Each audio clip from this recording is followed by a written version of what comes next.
Diana Ross est la chanteuse principale des Supremes, l'un des groupes de filles les plus vendus de l'histoire. Elle a livré des succès inoubliables comme Ain't No Mountain High Enough et Endless Love. En 2012 et 2023, Diana Ross a été honorée par un Grammy Award pour l'ensemble de sa carrière, célébrant sa remarquable contribution à l'industrie musicale au fil des décennies.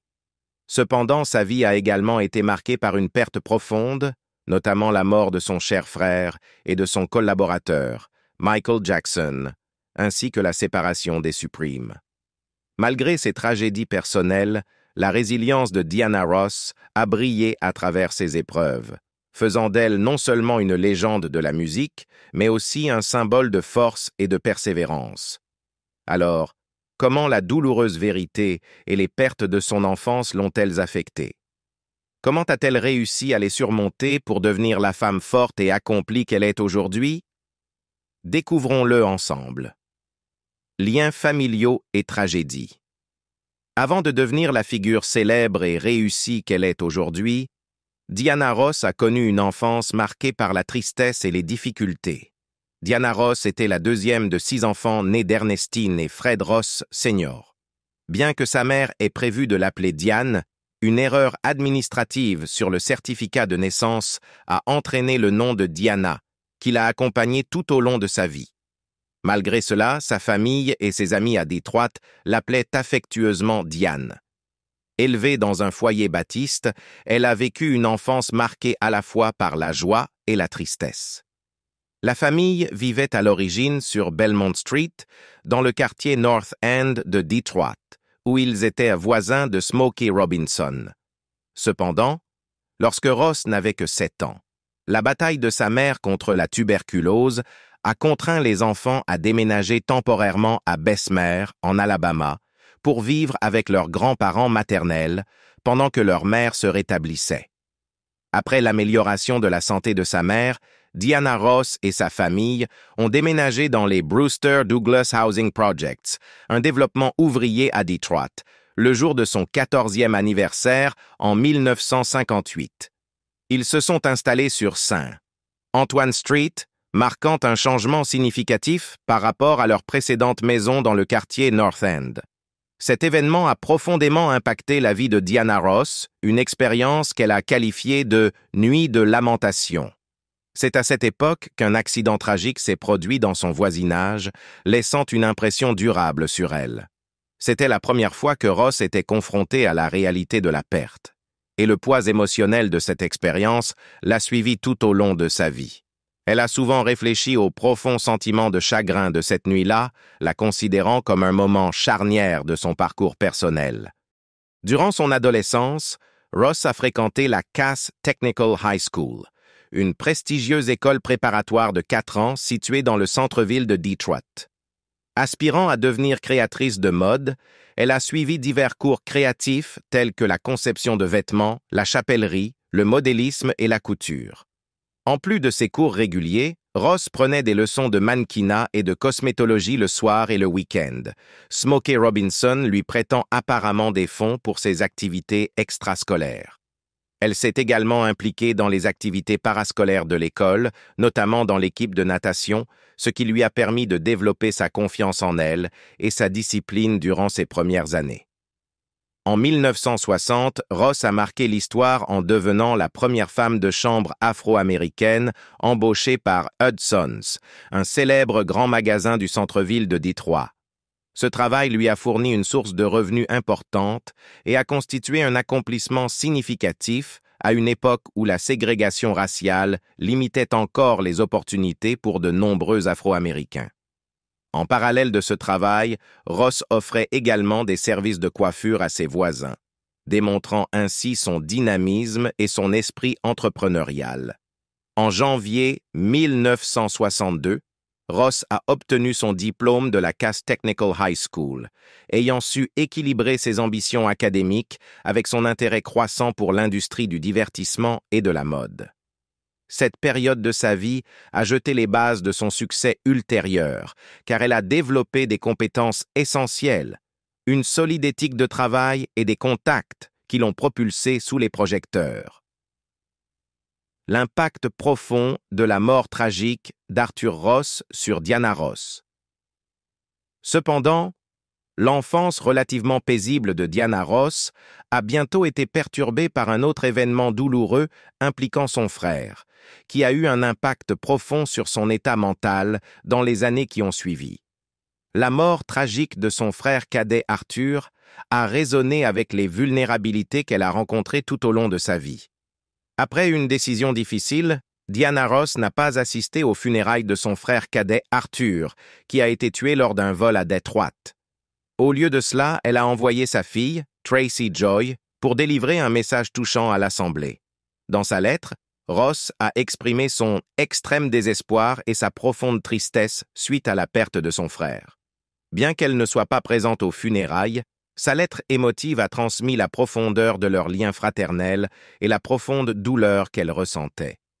Arthur Ross, un talentueux parolier ayant collaboré avec des artistes comme Marvin Gaye, Michael Jackson et The Miracles, avait vécu une vie troublée.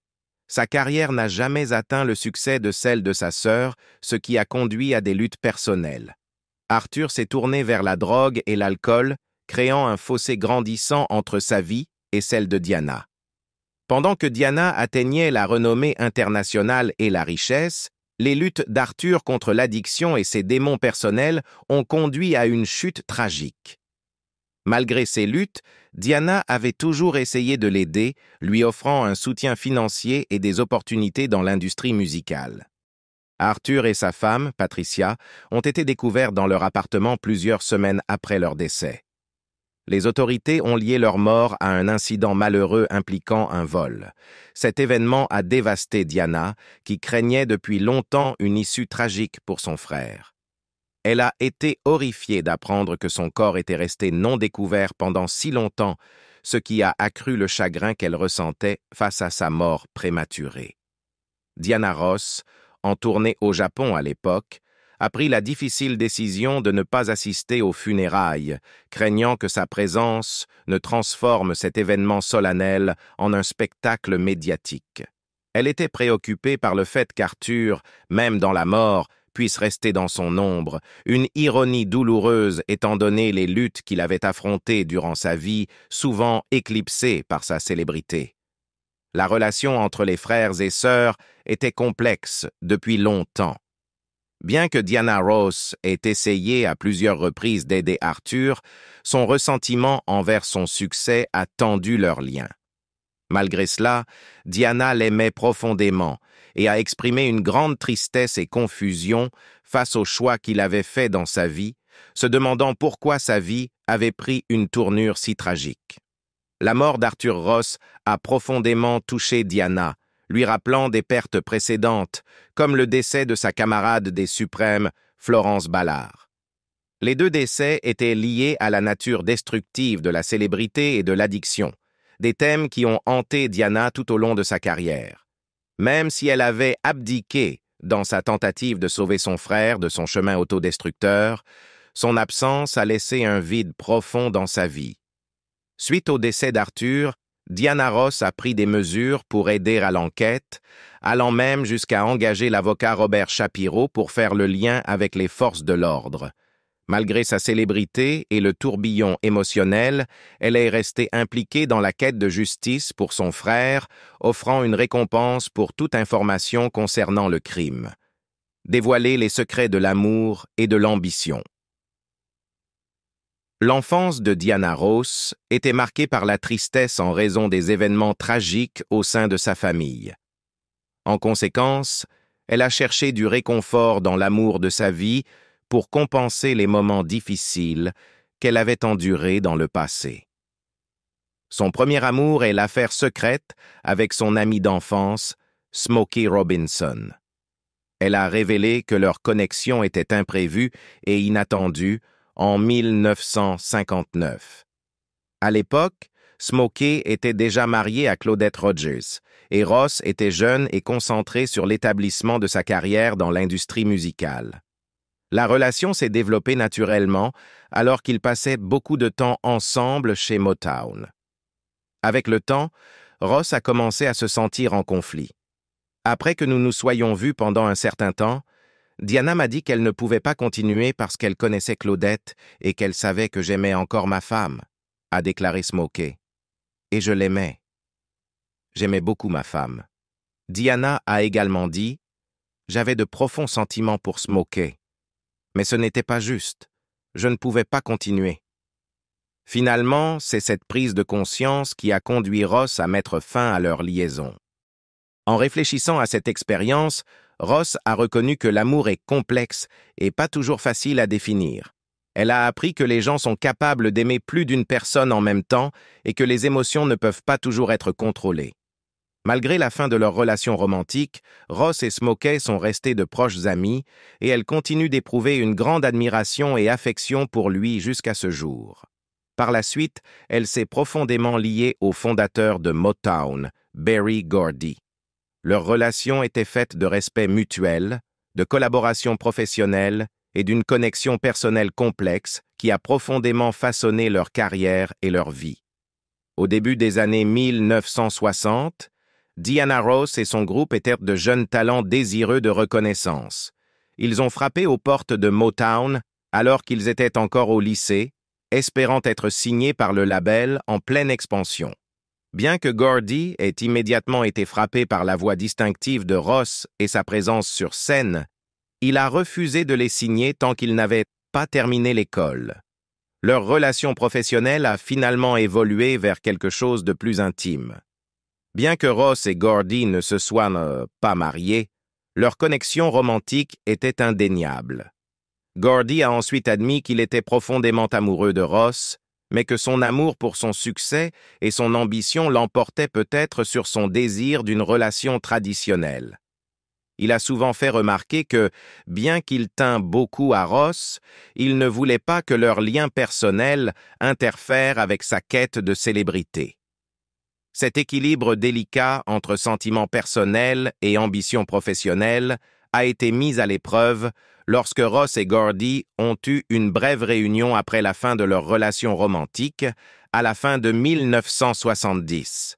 Cette nuit-là a donné naissance à la fille de Ross, Rhonda. À l'époque, Ross venait de se marier avec Bob Ellis, et l'on supposait initialement qu'Ellis était le père de Rhonda.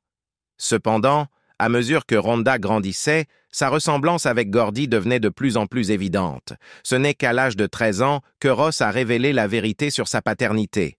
Désireuse d'être stable et d'avoir quelqu'un qui la comprenne, elle a rencontré et épousé son premier mari, Robert Ellis Silberstein, en 1971. Leur romance a commencé de manière fortuite lors d'une virée shopping à Los Angeles, où Ross cherchait des conseils sur un cadeau pour son alors petit ami, Berry Gordy. Cette rencontre fortuite a fleuri en une relation, et ils se sont mariés peu de temps après. Malgré leur connexion initiale et leur vie partagée, leur mariage a pris fin par un divorce en 1977, seulement 6 ans plus tard. Pendant leur temps ensemble, Ross et Silberstein ont accueilli 2 filles. Tracy Ellis Ross en 1972, qui est devenue une actrice et productrice à succès, et Chudney Ross en 1975. Ross a décrit Silberstein comme un homme rare, soulignant le respect et la camaraderie qui sont restés entre eux-mêmes alors qu'ils naviguaient dans leur séparation. Après sa séparation d'avec Silberstein, Ross a retrouvé l'amour avec l'homme d'affaires Arne Naess Jr., qu'elle a épousé en 1985. Leur union a été plus durable durant 15 ans, jusqu'à leur séparation en 2000. Ross et Naess ont accueilli 2 enfants ensemble, Ross Naess et Evan Ross. En janvier 2004, Naess est décédé dans un accident d'escalade sur la montagne Groot Drakenstein, en Afrique du Sud, laissant un impact profond sur Ross et leur famille. Après son décès, Ross a exprimé sa peine, se remémorant Naess comme un grand alpiniste charmant, aventurier et profondément engagé envers ses proches. Malgré leur divorce, Ross a maintenu une relation cordiale en tant que coparents, ce qui était non seulement bénéfique pour leur fille, mais a également mis en avant leur maturité et leur engagement envers la famille. Dans une interview plus récente, Tracy Ellis Ross a souligné l'importance de la famille affirmant que ses parents avaient fait un travail remarquable pour s'assurer qu'elle et sa sœur se sentent aimées et soutenues malgré la séparation de leurs parents. Comme le montrent les gestes affectueux de Tracy envers ses parents, elle a célébré des moments marquants ensemble et partagé des instants émouvants sur les réseaux sociaux. En janvier 2020, Tracy a célébré l'anniversaire de Silberstein en l'emmenant dîner avec Diana Ross, partageant un extrait de leur moment joyeux sur Instagram avec une légende exprimant son amour et sa gratitude. De plus, en avril 2021, après avoir été séparés en raison de la pandémie de COVID-19, Tracy a documenté leurs retrouvailles émouvantes, soulignant l'importance des liens familiaux pendant les moments difficiles. Les expériences de Ross en matière d'amour et de famille ont façonné sa vie, apportant à la fois joie et chagrin. En réfléchissant à ses relations, elle a exprimé sa fierté pour son parcours, appréciant la diversité des expériences et des connexions qu'elle a établies en cours de route. Chaque relation a contribué à sa croissance, illustrant les complexités de l'amour et la force durable des liens familiaux. À travers ses hauts et ses bas, Ross reste une icône célébrée dans l'industrie musicale, reconnue non seulement pour son talent remarquable, mais aussi pour sa résilience et son dévouement à sa famille. Harmonie et chagrin, l'histoire des suprêmes. Aux côtés de son amour romantique rempli de joie et de chagrin, Diana Ross a également connu une carrière remarquable, allant de son époque avec The Supreme à son parcours solo couronné de succès. Au cours de sa première année de carrière, elle était dans The Primettes, le nom précédent des Supremes. Le groupe a été formé à l'origine en 1959 à Détroit, dans le Michigan. La formation originale était composée de Diana Ross, Mary Wilson, Florence Ballard et Betty McGlown. Le groupe a eu du mal à trouver ses marques et a gagné le surnom de « Suprême sans succès », avant de finalement devenir l'un des groupes féminins les plus légendaires des années 60 et 70. Leur percée est survenue en 1964 avec la sortie du single à succès « Where Did My Love Go », qui les a propulsés sous les projecteurs et a assuré leur place parmi les meilleurs artistes de la décennie. Ce groupe a commencé à changer après avoir signé avec Motown Records, sous la direction du président Berry Gordy. Dès le départ, il était évident que la dynamique au sein du groupe était inégale, notamment en ce qui concerne le traitement de ses membres. Bien que Ross, Wilson et Ballard soient toutes des vocalistes, Ross s'est rapidement imposé comme la star principale en raison du favoritisme de Gordy. Cette situation a créé des tensions, alors que la montée en puissance de Ross commençait à susciter du ressentiment parmi ses camarades de groupe. Mary Wilson a qualifié le comportement de Ross de celui d'une gamine gâtée, notant qu'à mesure que le succès du groupe grandissait, le désir de reconnaissance individuelle de Ross augmentait également. Elle a souligné les petits gestes que Ross faisait pour se distinguer, comme porter des costumes différents ou se positionner de manière à obstruer la vue des autres membres lors des performances. Bien que ces actions aient pu sembler futiles, elles ont contribué à un fossé croissant au sein du groupe. La friction entre l'ambition de Ross et la foi de plus en plus diminuée des autres membres dans l'unité du groupe est devenue évidente, conduisant Ross à décider de quitter The Supreme en 1970 pour poursuivre une carrière solo. Une étape qui lui a finalement apporté un succès immense et a solidifié son statut dans l'industrie musicale. En 2000, Diana Ross s'est réunie avec The Supremes pour une tournée très attendue, mais cela n'a pas tout à fait répondu aux attentes des fans. Au lieu de partager la scène avec les membres originaux Mary Wilson et Cindy Birdsong, Ross a choisi de se produire aux côtés des nouvelles membres Sherry Payne et Linda Lawrence, car Wilson et Birdsong auraient refusé des offres de 3 millions de dollars chacune pour participer, un montant qui était considérablement inférieur aux 15 à 20 millions de dollars que Ross était censé gagner lors de la tournée. Malheureusement, la tournée a rencontré des défis dès le départ. Des ventes de billets lentes ont forcé le promoteur de concert à annuler les dates restantes. Les fans espéraient une réunion nostalgique avec la formation originale, mais l'absence de membres clés a réduit l'excitation entourant l'événement. Le voyage iconique de Diana Ross, triomphe, défi et héritage durable. En reconnaissance de son dévouement et de ses efforts dans la musique, Diana Ross a été honorée de 2 Grammy Awards et de 12 nominations.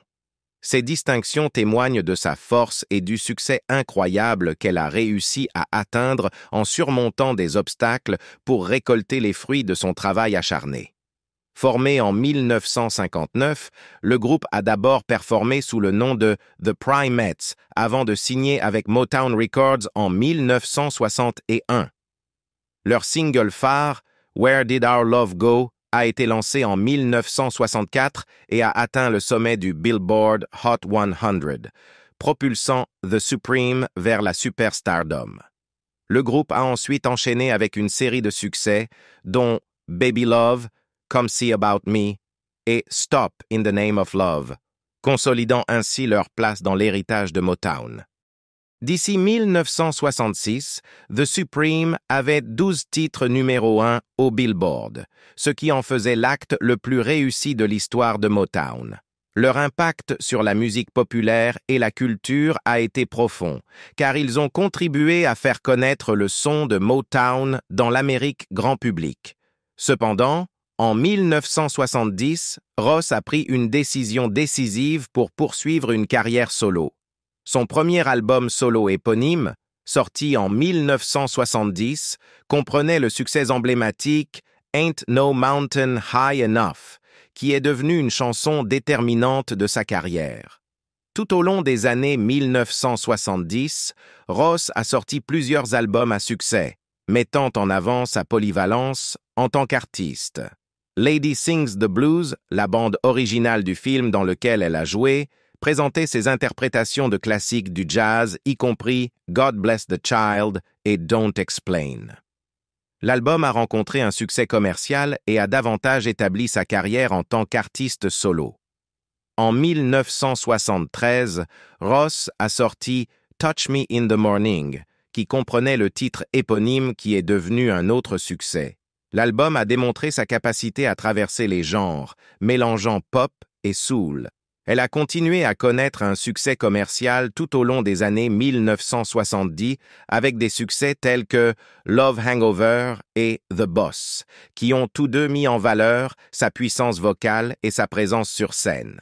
Le duo de Ross avec Lionel Richie en 1981, Endless Love, est devenu l'une des plus grandes chansons d'amour de tous les temps, atteignant la première place du Billboard Hot 100 pendant 9 semaines. Cette collaboration a non seulement mis en avant sa chimie vocale avec Richie, mais a également marqué un moment significatif dans sa carrière, car elle a récolté de nombreuses nominations et a solidifié son statut d'artiste de premier plan. En plus de ses réalisations musicales, Ross s'est aventuré dans le cinéma en jouant dans le musical The Wiz, une réinterprétation de The Wizard of Oz. Le film mettait en vedette un casting étoilé, y compris Michael Jackson, et a démontré sa capacité à allier musique et jeu d'acteur. La bande originale comprenait des chansons mémorables comme Ease on Down the Road, élargissant encore son répertoire. Diana Ross a également eu une influence dans le monde de l'animation. En 1990, elle a contribué au film d'animation de Disney La Petite Sirène, en interprétant une version spéciale de Part of Your World.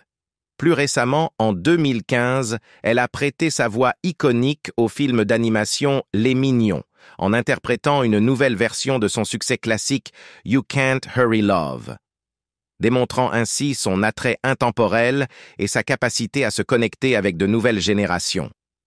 Tout au long de sa carrière, Ross a reçu de nombreuses distinctions, dont 12 nominations aux Grammy Awards, soulignant ses contributions significatives à la musique. Parmi ses nominations notables figure son interprétation de Ain't No Mountain High Enough en 1970 et la nomination pour le Record of the Year en 1981 pour le duo Endless Love. Elle a également présenté des prix lors des cérémonies des Grammy à 7 reprises au fil des ans, témoignant de sa pertinence continue dans l'industrie. Ce n'est qu'en 2012 qu'elle a reçu le Grammy Lifetime Achievement Award, une reconnaissance importante de ses contributions à la musique. Lors de son discours d'acceptation, Elle a souligné l'importance de son rôle en tant que parent, suggérant que ses expériences en tant que mère ont profondément influencé sa créativité artistique. À la lumière de ses succès remarquables, y avait-il quelqu'un à ses côtés pour l'aider à naviguer sur le chemin difficile qui l'a conduite à ses réalisations actuelles? Assurément, il y avait quelqu'un. Examinons de plus près cette personne. Un lien indestructible avec Michael Jackson. Jackson a rencontré Ross pour la première fois alors qu'il n'avait que 9 ans, alors qu'il était encore membre des Jackson 5. À partir de ce moment, une profonde et complexe amitié s'est développée entre eux, Jackson considérant Ross comme une sœur et, parfois, comme une partenaire romantique, ce qui a conduit à des rumeurs sur une relation intermittente tout au long de leur vie. Au fur et à mesure que la carrière de Jackson s'épanouissait, Ross a joué un rôle important dans ses premiers succès. Bien qu'elle n'ait pas découvert les Jackson 5, il a déclaré que Ross avait sauvé sa carrière. Leur lien s'est approfondi alors que Jackson se lançait en tant qu'artiste solo, ses premières performances étant présentées dans l'émission de télévision de Ross. Pendant cette période, il a même vécu avec elle pendant un certain temps, renforçant ainsi leurs liens personnels et professionnels. Dans les années 1980, leur relation a commencé à évoluer, Jackson éprouvant apparemment de la jalousie envers les hommes de la vie de Ross. Cette jalousie a alimenté des rumeurs d'une romance intermittente lorsque le frère de Jackson, Jermaine, a noté que Michael se réfère souvent à Ross comme sa petite amie et envisageait même de l'épouser. Malgré ces sous-entendus romantiques, le biographe G. Randy Taraborelli a affirmé qu'il n'y avait pas de relation sexuelle entre eux. Il a documenté le chagrin de Jackson à l'annonce du mariage de Ross avec l'homme d'affaires norvégien Arne Naes en 1986, un événement auquel Jackson n'a pas pu se résoudre à assister. La profondeur des sentiments de Jackson pour Ross allait au-delà de la simple admiration. Certains l'ont perçu comme une obsession.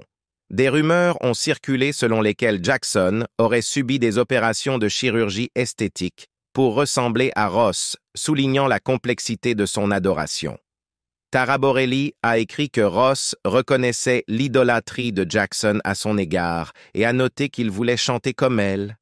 Un incident marquant a eu lieu en 1986 lorsque Jackson a rendu visite à Ross dans les coulisses du Caesars Palace à Las Vegas. Après son départ, Jackson aurait porté son maquillage et prétendu être elle pour montrer l'ampleur de son admiration. Malgré les nombreuses couches de leur relation, Ross a par la suite précisé que Jackson n'avait pas subi de chirurgie pour changer son apparence et a soutenu qu'ils étaient simplement amis et collègues.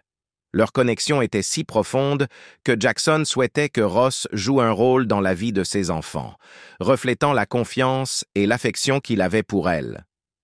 Dans son dernier testament, Michael Jackson a nommé la chanteuse renommée Diana Ross comme gardienne potentielle de ses 3 enfants, Prince, Paris et Blanquette. Cette disposition a été incluse dans un testament de 2002 qui désignait la mère de Jackson, Catherine Jackson, comme la gardienne principale. Si Catherine n'était pas en mesure de remplir ce rôle, Ross était identifiée comme une gardienne alternative pour les enfants. Un parcours à travers les luttes et la récupération. En plus des incidents douloureux de son enfance et avec ses collègues, Diana Ross a également dû faire face à des défis quotidiens que de nombreuses célébrités rencontrent, tels que la dépendance, les accidents ou même le harcèlement. Elle a traversé une période difficile en décembre 2001 lorsqu'elle a été admise à l'hôpital Century City après son divorce avec le magnate norvégien de la navigation Arne Naes. Des rapports indiquaient que la pression émotionnelle et l'épuisement dû à des pressions personnelles et professionnelles avaient affecté sa santé mentale. Cherchant de l'aide pour le stress et l'épuisement émotionnel, Ross visait à reprendre le contrôle de sa vie avant de se lancer dans une série de concerts très attendus en 2002. Cependant, l'année suivante, elle a rencontré de nouvelles difficultés et s'est inscrite au centre de réhabilitation Promise à Malibu, en Californie, pour traiter des problèmes d'alcool et de médicaments sur ordonnance. Cette décision a été prise à la demande de ses 5 enfants, inquiets de sa dépendance croissante aux substances après son divorce en 1999. Ross est entré volontairement dans la clinique le 21 mai 2002, marquant sa 2e tentative de traitement. Les défis de Ross ont culminé avec une arrestation à Tucson, en Arizona, pour conduite en état d'ivresse en 2002. Des témoins ont rapporté que son véhicule zigzaguait avant que la police ne l'arrête à 12h37. Un test d'haleine a révélé un taux d'alcool dans le sang de 0,20, plus de 2 fois la limite légale. Accusée de conduite en état d'ivresse extrême, elle a montré des signes d'imprégnation et a été condamnée à 2 jours de prison, purgeant sa peine par quart, ce qui a suscité des critiques publiques en raison de ses problèmes antérieurs d'abus de substances. Malgré ces difficultés, la vie continuait de présenter des défis inattendus. En avril 2016, Ross a été impliqué dans un accident de voiture à 2 véhicules avec Jane Musso, 22 ans, dans le New Jersey. La collision s'est produite lorsque Musso a tourné sur East 3rd Street et a percuté la limousine de Ross. Alors que Musso a recherché un traitement pour un coup du lapin, Ross a subi des blessures mineures et a rassuré ses fans via les réseaux sociaux. Malgré l'incident, Ross a poursuivi sa performance prévue ce soir-là, mettant en avant sa résilience.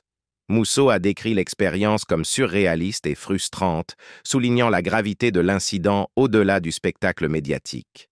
Suite à l'accident, la police a délivré une citation à Musso pour souligner l'importance de la sécurité routière pour tous. En dépit des défis auxquels Ross a été confronté dans sa vie personnelle, des événements inattendus ont continué à mettre à l'épreuve sa résilience. Tout comme elle avait surmonté des obstacles par le passé, elle a navigué à travers ces incidents avec calme, que ce soit un accident de voiture en 2016 ou des controverses antérieures liées à la sécurité aéroportuaire. Un tel incident s'est produit lorsque Diana Ross a été libérée après son arrestation à l'aéroport de Heathrow en lien avec une agression présumée contre une agente de sécurité féminine. Cet incident s'est produit lors d'un contrôle de sécurité alors que Ross se préparait à embarquer sur un vol Concorde à destination de New York. La situation a dégénéré après que Ross a accusé l'agente de sécurité féminine d'avoir touché inappropriément sa poitrine lors de la fouille. Des témoins ont rapporté qu'en réponse, Ross a, dans un accès de colère, touché la poitrine de l'agente en demandant « Comment ça te plaît ?» Cela a déclenché un échange intense, Ross exprimant son indignation aux journalistes à proximité, affirmant que la fouille avait franchi des limites personnelles. Selon elle, une telle invasivité ne se produirait pas avec un passager masculin. L'incident a conduit les policiers à retirer Ross de l'avion, en larmes. Elle a été retenue pour interrogatoire au poste de police de Heathrow pendant plus de 4 heures, après quoi elle a été libérée. Une porte-parole de Scotland Yard a précisé que l'avertissement donné à Ross ne donnerait pas lieu à des poursuites formelles, mais resterait enregistré comme une tache noire. Après sa libération, Ross a remercié la police pour leur professionnalisme avant de quitter le poste. Peu après cet incident, Ross a affirmé qu'elle s'était sentie violée lors d'un contrôle de sécurité à l'aéroport de la Nouvelle-Orléans en 2019. La chanteuse de soul a détaillé comment elle s'était sentie maltraitée par le personnel de la Transportation Security Administration, TSA, alors qu'elle voyageait pour se produire au Festival de jazz et de patrimoine de la Nouvelle-Orléans. Selon Ross, la fouille était intrusive, le traitement de la situation par le personnel la faisant se sentir profondément mal à l'aise. Bien qu'elle ait été traitée avec respect par ses fans et les organisateurs de l'événement à la Nouvelle-Orléans, l'expérience a laissé un goût amer. Le récit de Ross a suscité une réaction de la part de la Transportation Security Administration, qui a déclaré qu'un examen initial des images de vidéosurveillance indiquait que les procédures appropriées avaient été suivies lors du contrôle de sécurité. Cependant, ils ont également souligné que la question serait examinée de plus près et ont invité Ross à les contacter directement pour exprimer ses préoccupations.